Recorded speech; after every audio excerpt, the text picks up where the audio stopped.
Bonjour, bienvenue pour cet extrait sur le Zohar par rapport à la portion Beau. Il y a une idée importante que j'aurais souhaité euh, éclairer, vous éclairer avec. C'est quand on regarde dans le début du Zohar, et je vais lire le verset en araméen, Vayomer Hashem el Moshe, Bo el Paro, Ki ani הרבדתי את ליבו וגומר. רבי יהודה פתח ואמר, אשרי העם יודע תרועה, השם באור פניך ילכו. כמה הצריכו בני נשה למאח באחי דקודשה ברכו, או למנתר פקודה ורייתה. בגין דאיסקו בה לעלמה דעתה ולשי זבה לון, מכל קטרוגין דלילה, ותתה בגין דה, כמה דאישתכחו מקטרגין, בעלמא לטאטא אחי נמה השתכחו מקטרגין, לילה ודקיימי, עליו דבני נשה.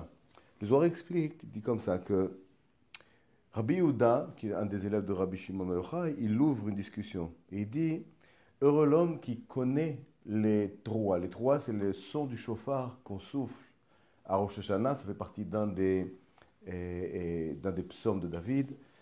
Et il parle de connaître les sons de chauffard, pas de souffler dans le chauffard, pas d'écouter le chauffard, mais de connaître les sons du chauffard. Maintenant, quel rapport avec ce qui va suivre? Kama tzrichim bnei adam lalechet bedarkei hakadosh baruch hu. C'est-à-dire combien est-ce qu'un homme doit faire attention à aller dans le chemin du Saint béni soit-il et garder les préceptes de la Torah pour qu'il puisse avoir le mérite d'avoir mérité ce monde physique présent et aussi de se sauver de tous des forces négatives, les entités négatives qui sont en haut et en bas. Comme il y a des entités négatives dans le monde d'en bas, il y a aussi des entités négatives dans le monde d'en haut. Et sans arrêt, ces forces-là sont là pour faire tomber et dérouter l'homme. Et le Zohar continue. Ceux qui gardent et qui gardent les préceptes et comment dirais-je, qui font ces préceptes et qui vont dans le chemin de la droiture, avec la crainte de leur maître, c'est-à-dire de la lumière, combien d'anges qui vont les protéger, positifs, sont avec eux, et se tiennent debout avec eux. Imiesh el alav, malach malitz echad vegomer.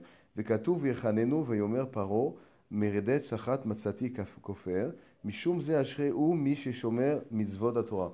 Et tous les gens qui vont dans ce chemin, qui font les actions des préceptes de la Torah, et qui gardent ces préceptes, alors le Zohar explique qu'il crée des anges positifs qui vont être capables de pouvoir racheter l'homme de la négativité. J'explique, d'accord? Il faut continuer à lire, on va peut-être lire encore le dernier verset de cet article, mais ce qui se passe, c'est que lorsqu'on fait des actions négatives, et les actions négatives, généralement, ça ne demande pas vraiment d'effort, okay? On court après, de manière naturelle. Alors à ce moment-là, on est sous l'égide de la négativité de Pharaon, ce qui représente Pharaon intérieur, c'est notre aspect négatif. Et même, on ne peut pas entendre la voix de la lumière. C'est pour ça qu'il est dit que quand Moïse parlait aux enfants d'Israël, ils ne comprenaient pas Moïse, ils n'écoutaient pas Moïse. Pourquoi? Parce que le Zohar explique qu'un individu ne peut avoir soit son ego, soit la klipa, la négativité, soit Pharaon, soit la lumière du Créateur. C'est la raison pour laquelle parfois on essaie d'expliquer ou de raisonner quelqu'un de choses logiques et la personne elle ne comprend pas. Elle ne peut pas entendre parce qu'elle est attachée, et on parle de nous, on est nous attachés à notre ego, donc comment est-ce qu'on peut entendre vraiment le son de la lumière et vraiment de savoir clairement les choses qu'on doit faire. Et tout le point est là, que le Zohar explique, il donne un secret extraordinaire. Il dit qu'une personne qui va dans le chemin de la Torah, qu'est-ce que ça veut dire? Qu'il va maintenant prier tous les jours, faire Shabbat, mettre les téfilines, faire les fêtes, etc. Ça n'a rien à voir avec ça. Ça a à voir, mais pas comme les gens l'entendent. Ce n'est pas une question de religion et de pratiquer des dogmes, mais c'est une question que oui, on doit faire des actions, mais avec une conscience derrière. C'est pour ça qu'au départ, le Zohar, il vient, il cite Ashrei Adam Yodea Troua, heureux l'homme qui connaît les sons du shofar, pas qui pratique les sons du shofar, parce que si on ne connaît pas, ça ne peut pas nous aider réellement. Et il le dit ici dans le verset numéro 4, le Rav Ashlag, il commande ce passage, il explique הכל ודאי הוא כן שהקדוש ברוך הוא רואה הכל, אבל הרי כתוב וגע אל עצמו ואל בשרו, כתוב ותסיתני בו לבעלו חינם. אוקיי, à la fin il dit comme ça. אשרי העם יודע תרועה, כלומר שיודעים דרכי השם יתברך. C'est-à-dire, c'est quoi heureux l'homme qui connaît les trouas, les sons du chauffard? C'est celui qui connaît les chemins du Créateur. Chez Maria, Vemetiv al-Yadeh Shlichim, qui va toujours aider à travers des envoyés. Afalpi sheyachol lasot be'atzmo vechen kan, malgré qu'il puisse faire ça lui-même. Shekatuv ba el paro, comme il écrit, il vient vers Pharaon. Ratza kadosh baruch hu she paro yishlach et bnei Israël, afalpi sheyachol lotziam ba'al. Ok, donc qu'est-ce que le Zohar explique?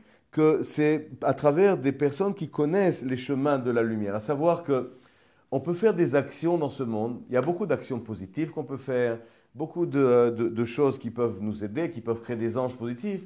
Le problème, il est que la plupart du temps, on n'a pas la sagesse de comprendre comment ce monde fonctionne et qu'on ne sait pas exactement quelles sont les réelles actions qui peuvent nous aider de nous protéger de la négativité. Et le Zohar explique que c'est uniquement les personnes qui connaissent les chemins du Créateur. Pour cette raison, l'étude et la profondeur de l'enseignement de la Kabbale, et bien sûr l'attachement dans une communauté de gens qui connaissent, on peut aussi être aidé par ces gens-là.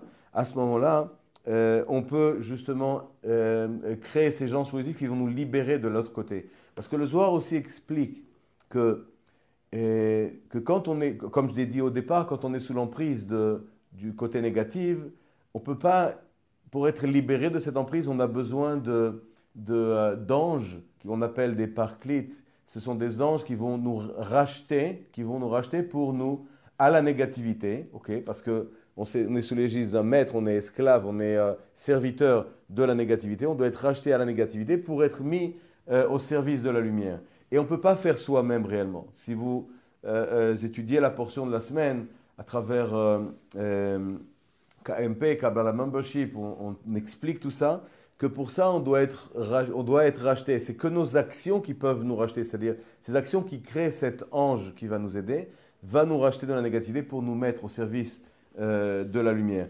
Et ce point, c'est un secret qui est extrêmement important. Pourquoi? Parce que vraiment de soi-même, on ne peut pas se libérer de notre orgueil. C'est tellement énorme, cette force négative qui existe à l'intérieur de nous, autour de soi, que tout seul, c'est impossible. Le seul moyen d'y arriver, c'est à travers ces fameuses actions positives qu'on fait, à savoir qu'on doit savoir comment justement faire ces actions qui sont à travers les préceptes de la Torah, les préceptes de la spiritualité, de la Kabbale. Je vous remercie à tous et je vous souhaite une excellente semaine et je vous dis à très bientôt.